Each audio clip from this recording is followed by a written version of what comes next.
So why were these Nephilim giants such an abomination to God? Aside from the fact that they wanted to exalt themselves like gods, one other reason might have to do with the promise God made to the humans at the beginning, that one day, one righteous human son would crush Satan's evil rebellion. These Nephilim were a distortion of God's plan for the human race, which is why he had to do something to save humanity before they completely destroyed themselves. And he used an ordinary, regular-sized man to do it. This story about Noah building a big boat to survive God flooding the entire earth with water is one that raises a lot of questions from both atheists and Christians. Like, how did all the animals fit in the ark? And how could one man build such a giant ship? Unlike how Noah's Ark is usually portrayed in kids' books, it actually would have looked like this.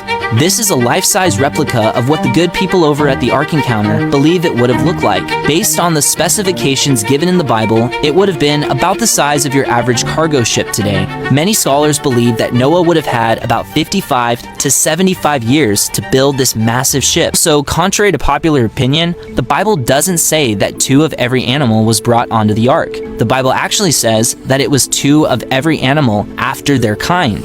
This means that Noah didn't have to bring both wolves and chihuahuas on board. He could have just brought 1 male and 1 female canine.